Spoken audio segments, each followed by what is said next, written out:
Au nom du Père, et du Fils et du Saint-Esprit, ainsi soit-il. Dans cette octave de la nativité de notre Seigneur Jésus-Christ, je voulais vous rappeler l'essentiel sur ce mystère de l'incarnation. L'essentiel pourra se résumer en deux mots, c'est-à-dire la nature et la personne. Et il est important d'être précis dans les termes que nous employons. Les termes théologiques ont été formés, ont été forgés au cours des siècles avec une signification bien précise, et il nous faut conserver bien évidemment ces termes, ces mots, pour conserver la doctrine. Car si on change les mots, on change la doctrine, comme nous allons le voir. Et la doctrine sur le Verbe incarné, sur notre Seigneur Jésus-Christ, est certainement une des plus importantes pour notre foi. Si notre Seigneur Jésus-Christ n'est pas véritablement Dieu ou véritablement homme, alors les conséquences sont très grandes. S'il n'est pas véritablement Dieu, eh bien, ça signifie que ce qu'il enseigne peut être soumis éventuellement à l'erreur. Ça veut dire que, eh bien, la fondation de l'Église n'est qu'une société humaine fondée par un homme, etc., etc. S'il n'est pas véritablement homme, hérésie très fréquente autrefois, mais beaucoup moins aujourd'hui, alors ça signifie que la passion de notre Seigneur Jésus-Christ n'est pas réelle. Ça signifie qu'il n'a pas véritablement racheté nos péchés en tant qu'homme. Et donc qu'il n'y a pas de rédemption de façon stricte en justice. Et donc vous voyez que cette doctrine sur le Verbe incarné est extrêmement importante. Vrai Dieu et vrai homme, c'est une question de nature.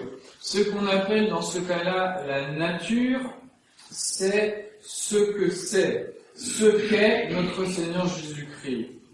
Donc, notre Seigneur Jésus-Christ, si on pose la question « qu'est-ce que notre Seigneur Jésus-Christ ?», eh bien, on va devoir répondre par les deux choses. Notre Seigneur Jésus-Christ est Dieu, notre Seigneur Jésus-Christ est homme. C'est ce que nous chantons dans le credo de la messe. Il est véritablement Dieu, il est véritablement homme. Donc, il a la nature divine. Il est vraiment Dieu. Comment nous le savons ? Eh bien, parce que cela a été affirmé déjà dans l'Ancien Testament. Il sera appelé Dieu, comme le dit le prophète Isaïe. Et dans les psaumes également, nous voyons le roi David dire « Dixit Dominus Domino meo » le Seigneur a dit à mon Seigneur, et Jésus, notre Seigneur, emploie cette parole face aux pharisiens pour dire « Alors, si le roi David parle d'un Seigneur qui n'est pas le Seigneur, c'est-à-dire Dieu le Père, alors qui est-il » Si ce Seigneur c'est le Messie, ça veut dire que le Messie est le Seigneur. Ça signifie que le Messie est véritablement Dieu. Voilà plusieurs citations. Il y en aurait d'autres, également dans le psaume 44, qui est employé pour cette fête de la Nativité, dont nous venons de chanter dans l'Alléluia une partie. C'est Destua Deus, où le bon Dieu, eh bien, on voit que le Messie également est appelé sans ambiguïté Dieu, tout simplement. Et donc il y a bien Dieu le Père, et puis Dieu, dans ce cas-là, dans l'Ancien Testament, le Messie, qui va s'appeler Dieu le Fils dans les Saints Évangiles. Donc notre Seigneur Jésus-Christ est véritablement Dieu. La Sainte Écriture en atteste. Les miracles de notre Seigneur Jésus-Christ en attestent. La doctrine, l'enseignement de notre Seigneur Jésus-Christ en atteste. Jésus a l'autorité pour dire, eh bien, Moïse vous a dit ceci, eh bien, moi, je vous dis autre chose. Autrefois, la polygamie était permise, eh bien, Jésus dit, je supprime la polygamie. Je rétablis le mariage dans sa pureté primitive. Qui est-ce qui a l'autorité pour revenir à de telles lois, si ce n'est le Verbe de Dieu incarné? Et puis notre Seigneur Jésus-Christ a montré sa nature divine, par ses miracles, spécialement par ce miracle de sa résurrection. Donc Jésus est vraiment Dieu, mais il est également vraiment homme. Il a la nature humaine. Donc, l'enfant que nous adorons dans la crèche, l'enfant qui était adoré par les bergers, qui sera adoré par les rois mages, c'est véritablement un homme. Ce n'est pas un corps fantasmagorique ou autre. Ce n'est pas une illusion. Non, il est vraiment homme, notre Seigneur Jésus-Christ. Il a un corps comme nous, un corps humain. Il a une âme également humaine, comme nous avons une âme. Il est totalement et véritablement homme, ce qui va lui permettre de souffrir pour nos péchés. Car s'il n'est pas homme, s'il n'a pas un vrai corps, comment pourra-t-il souffrir pour nos péchés? S'il n'est pas vraiment homme, comment pourra-t-il réparer de manière adéquate nos péchés à nous autres les hommes? Cela est tout simplement impossible. Donc, Jésus est vraiment homme. Il est vrai Dieu et vrai homme. Il a la nature divine, il a la nature humaine. Voilà ce qu'on appelle la nature. Par exemple, nous avons tous la nature humaine. Nous sommes tous des hommes. Vous voyez que ce n'est pas si compliqué. Alors pourquoi aujourd'hui on ne veut plus de ces termes précis? Eh bien parce que ça dérange. La précision dérange. Alors certains ont loué, par exemple, les déclarations du grand rabbin de France contre le mariage des homosexuels. Vous voyez, encore une question de terme. Maintenant, on ne parle plus de mariage des homosexuels, on parle du mariage pour tous. Donc pourquoi pas le mariage pour les animaux bientôt? Bon, soit dit en passant. Mais donc, ce grand rabbin, au lieu de parler de la nature humaine constituée par Dieu, donc la nature humaine qui fait que l'homme, il y a un homme et une femme, donc les conséquences pour le mariage, il a parlé de constitution anthropologique. Est-ce que vous comprenez constitution anthropologique? Évidemment, ce sera plus difficilement compréhensible que nature humaine. C'est plus flou, c'est moins clair, et comme ça, ça permet de passer au travers des réalités. En revanche, il y a un terme qui est plus précis encore que la nature. La nature est un terme qui, philosophiquement, est abstrait, c'est-à-dire nous avons tous la nature humaine, c'est la nature d'homme, indépendamment que ce soit Pierre, Paul, Jacques, Jean, etc. Et donc, il y a un terme plus précis, c'est la substance. Et là encore, étant donné que c'est précis, les modernistes vont le supprimer. Notre Seigneur Jésus-Christ nous dit, le credo est consubstantiel au Père. Qu'est-ce que ça veut dire? Évidemment, ça peut paraître compliqué, consubstantiel. Mais si on comprend le minimum, con, qui vient de cum en latin, substantiel, substantialis, qui vient de la substance, qui vient elle-même de substare, qui se tient en dessous.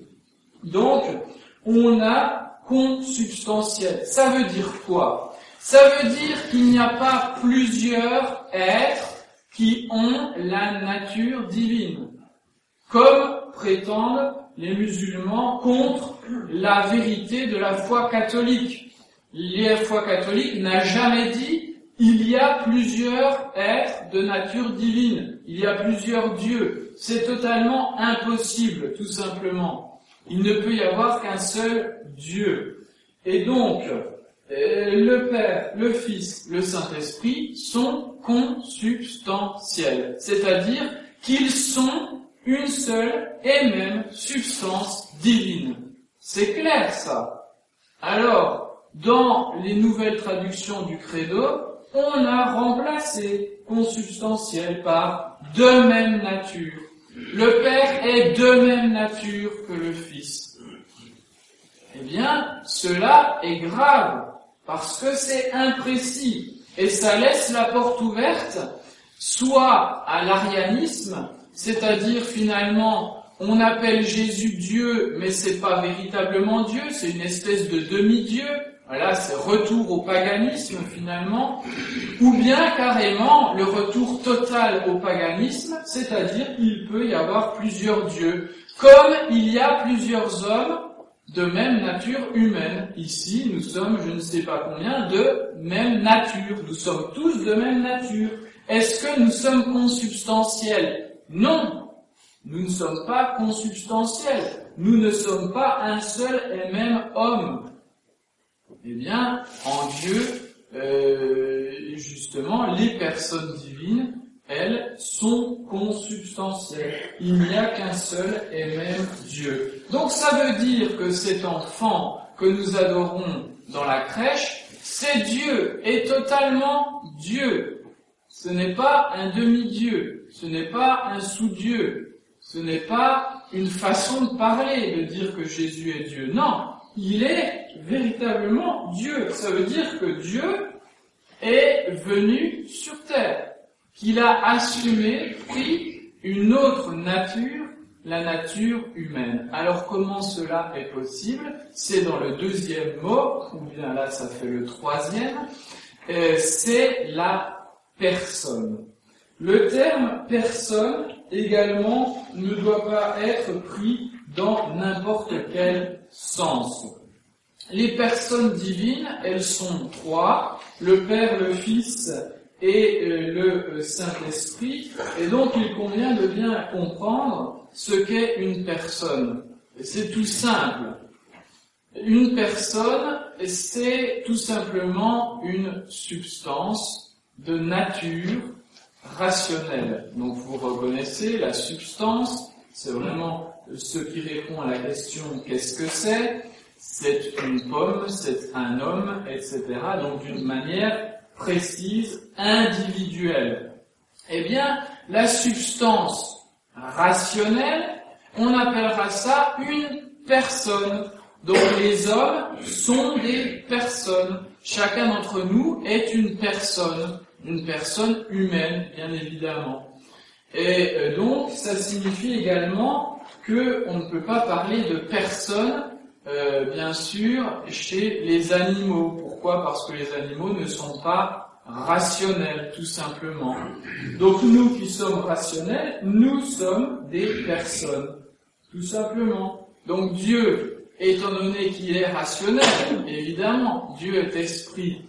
Ça veut dire que Dieu est au minimum une personne. Mais dans le cas de Dieu, c'est même trois personnes. C'est là le mystère de la Sainte Trinité. Comment une seule substance rationnelle peut être en trois personnes? Eh bien, parce que tout simplement c'est Dieu et parce qu'il nous l'a dit. Nous ne pouvons pas comprendre parfaitement, bien sûr, parce que c'est un mystère. Mais on voit bien dans les Saints Évangiles que le Père est distinct du Fils, que le Fils est distinct du Père, que le Saint-Esprit est distinct du Père et du Fils, et qui sont cependant tous les trois Dieu.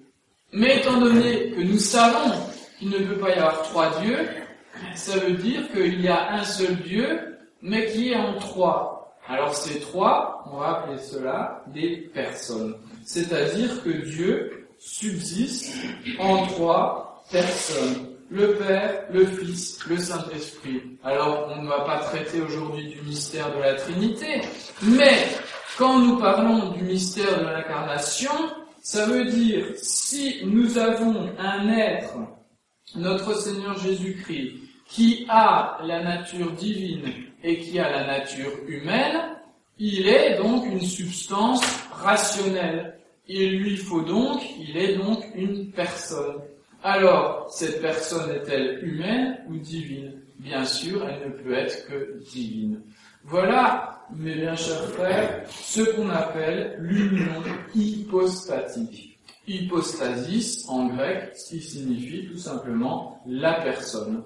Sans parler, évidemment, de toutes les querelles qui ont pu exister par rapport à cette hypostasis, à ce mot grec qui peut poser éventuellement des problèmes, puisque le hypostasis, ça signifiait dans le théâtre grec le masque que les acteurs se mettaient sur le visage pour représenter un personnage. Alors certains hérétiques ont voulu prétendre que, en fait, il y avait qu'une personne en Dieu, mais qui montrait des visages différents. Alors parfois, quand on lit certains textes de certaines autorités, entre guillemets, de l'Église, on se pose des questions sur un éventuel sabellianisme, puisque c'est le terme de cette hérésie, où finalement on a l'impression que Père, Fils, Saint-Esprit ne seraient que des aspects de Dieu. Alors ce ne sont pas des aspects de Dieu. Les personnes divines sont des réalités. Ce sont en fait des relations. Et donc, notre Seigneur Jésus-Christ, c'est pas un aspect de Dieu. Non, c'est une véritable personne qui n'est pas la personne du Père, de même que le Saint-Esprit n'est pas la personne du Fils ni du Père. Une fois de plus, c'est un mystère.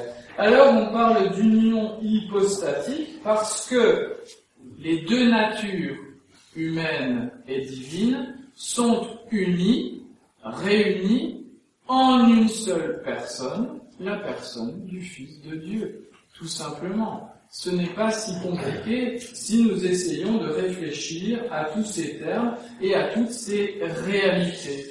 Et il convient de s'élever à ce niveau dans notre foi catholique parce que ce sont des éléments qui sont fondamentaux. Comme je vous le rappelle souvent, le mot même nature, on l'utilise beaucoup dans la foi catholique. Et si on n'a pas les idées claires sur ce point, eh bien, on n'a pas les idées claires sur la foi catholique. De même, si on veut parler précisément et dénoncer des erreurs précisément, il va falloir employer des termes précis.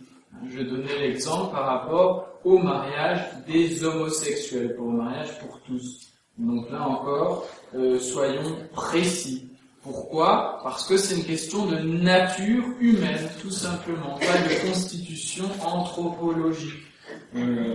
Donc, la nature, la substance, on parle de consubstantiel, on parle de transsubstantiation, etc. Donc le mot substance est fondamental dans la foi catholique. Le mot de personne également. Aujourd'hui, on vous parle sans arrêt de la dignité de la personne humaine. Et c'est quoi la personne humaine déjà? Qui est-ce qui s'interroge même sur ce qu'est la personne humaine? Qu'est-ce qu'on appelle une personne? Alors on balance des termes comme ça, on parle de droits fondamentaux de la personne humaine, mais en fait on ne sait même pas de quoi on parle.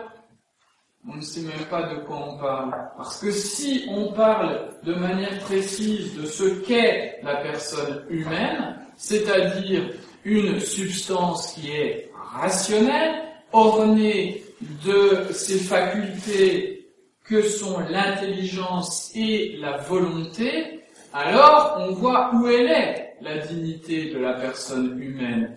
Elle est dans le fait de vivre selon ces deux choses, c'est-à-dire l'intelligence et la volonté, qui ne sont pas là pour rien.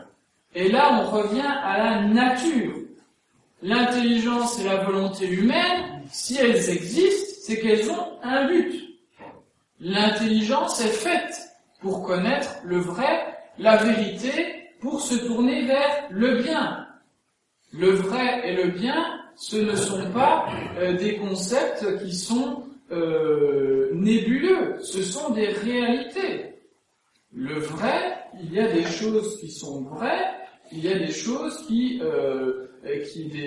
propositions, disons des jugements qui sont faux, parce que non conformes à la réalité. De même, le bien et le mal, ça ne dépend pas de nous. Ça dépend des choses elles-mêmes. Ça dépend de ce que Dieu a fait. Mais vous voyez, pourquoi on ne veut pas creuser plus profond dans ce qu'est la nature humaine, la personne humaine? Parce que, nécessairement, on va se retrouver avec la question de la nature, ce pourquoi nous sommes faits, nous autres hommes. Donc, l'importance, mes bien chers frères, que ce soit de manière générale, mais aussi de manière particulière par rapport à ce mystère de l'incarnation, il nous faut être précis dans nos pensées, dans nos façons de parler, dans les expressions que nous employons. Alors vous allez dire, à quoi ça m'avance de connaître bien la nature divine, la nature humaine, le consubstantiel, à quoi ça m'avance dans ma vie spirituelle? Eh bien, ça nous avance. Comme je vous l'ai dit, si notre Seigneur Jésus-Christ n'est pas vraiment Dieu, alors ça pose beaucoup de problèmes. L'Église n'est qu'une institution humaine. Les enseignements, les actions de notre Seigneur Jésus-Christ ne sont pas tellement plus que des enseignements d'une autre personne.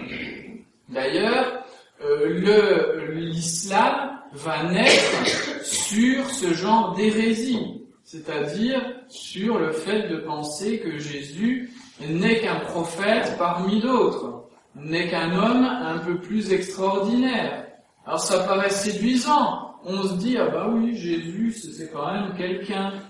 Mais c'est pas seulement quelqu'un, c'est Dieu, notre Seigneur Jésus-Christ. C'est pas n'importe qui, c'est une personne divine, et donc qui a une nature divine, de même qu'il a également une nature humaine. Alors la nature humaine, on ne peut pas en faire fi non plus. Il y a certains, un faux pape actuellement, un autre, vous savez, il y en a beaucoup qui se prétendent pape, il y en a un en particulier qui nie la réalité pratique de la nature humaine de notre Seigneur Jésus-Christ. Comme tous les hommes, notre Seigneur Jésus-Christ, il avait besoin de se nourrir. Ce n'est pas pour rien que la Sainte Écriture dit qu'après 40 jours de jeûne dans le désert, il avait faim et soif. Parce qu'il a la nature humaine, tout simplement. Et ce n'est pas pour rien que notre Seigneur Jésus-Christ a vraiment versé tout son sang. Son sang, c'est bien du vrai sang. C'est un sang humain.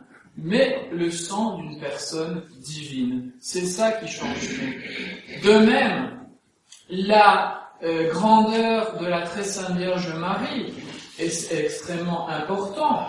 Qu'est-ce que nous répétons quand nous disons notre Je vous salue Marie? Sainte Marie, Mère de Dieu. Pourquoi ce Mère de Dieu? Théotokos en grec. Pourquoi ce Mère de Dieu? Parce qu'on est mère d'une personne. On n'est pas mère d'une nature. La femme n'engendre pas une nature humaine. Elle engendre une personne humaine. Donc, la très sainte Vierge qui engendre un être qui a la nature divine et la nature humaine, elle engendre non pas la nature divine, c'est impossible, ni même la nature humaine, elle engendre une personne, et cette personne est Dieu. Voilà pourquoi on dit que la très sainte Vierge Marie est véritablement Mère de Dieu, c'est-à-dire d'une personne divine. Vous voyez que ces termes de nature, ils ne servent pas à rien. Ils servent à bien comprendre ce que nous disons, à comprendre la grandeur de notre Seigneur Jésus-Christ, que ce n'est pas n'importe qui, ce n'est pas un simple homme, il est véritablement Dieu. À voir également l'humilité de Dieu, qui se fait vraiment l'un des nôtres, il se fait vraiment homme.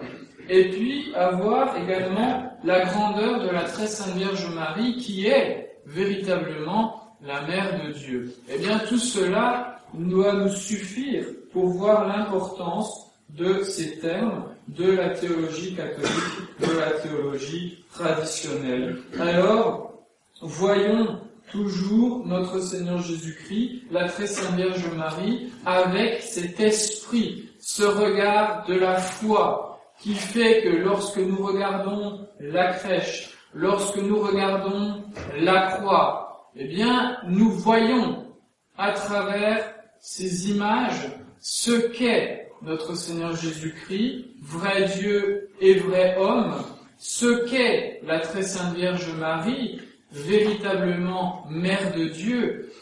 Elle nous montre également, le regard de la foi nous montre que notre Seigneur Jésus-Christ, celui qui est là dans la crèche, celui qui est là sur la croix, celui qui s'immole pour nous une nouvelle fois à l'autel, est une personne divine. Ce n'est pas n'importe qui, et c'est parce qu'il est une personne divine qu'il peut effectivement que ses actions en tant qu'homme même ont un mérite infini. Tout ce que Jésus doit subir pendant son enfance comme persécution, tous les travaux qu'il va accomplir jusqu'à l'âge de 30 ans dans l'humilité de la Sainte Famille, toute la prédication, les miracles, les prières, les souffrances, évidemment, de la passion de notre Seigneur Jésus-Christ, ce ne sont pas les actions d'un simple homme. Ce sont des actions théandriques, des actions divino-humaines, des actions humaines, mais qui ont une valeur divine parce que ce sont les actions d'une personne divine. C'est pour cela que la moindre goutte du sang versé de notre Seigneur Jésus-Christ, que la moindre action, la moindre prière du Verbe incarné suffit pour nous sauver tous les hommes de tous les temps. Voilà l'importance de ces vérités, de la vérité de l'union hypostatique. Union hypostatique, union dans la personne du Verbe de Dieu, ça veut dire action théandrique, action divino-humaine. Ça veut dire que la passion de notre Seigneur, ça veut dire que l'enfance de notre Seigneur, la vie de notre Seigneur a une valeur infinie. Alors la conclusion de tout cela, c'est que nous devons nous poser devant la crèche et prier notre Seigneur Jésus-Christ pour regretter nos péchés, pour l'adorer parce qu'il est véritablement Dieu et pour profiter de ses mérites. Ces mérites, ils sont toujours là, ils sont toujours actuels. Nous avons besoin de grâce. Où est-ce que nous allons chercher les grâces? Nous allons les chercher en notre Seigneur Jésus-Christ, dans toutes les actions de notre Seigneur Jésus-Christ, spécialement aujourd'hui dans son enfance, et nous allons les chercher par l'intermédiaire de la très sainte Vierge Marie, parce qu'elle est tout simplement la mère de Dieu, la mère de notre Seigneur Jésus-Christ. Alors, mettons-nous au pied de la crèche, demandons pardon pour nos péchés, adorons le Seigneur, adorons notre Seigneur Jésus-Christ, et puis demandons-lui, à l'aube de cette nouvelle année, toutes les grâces dont nous aurons besoin pour lui rester toujours fidèles. Au nom du Père et du Fils et du Saint-Esprit, ainsi soit-il.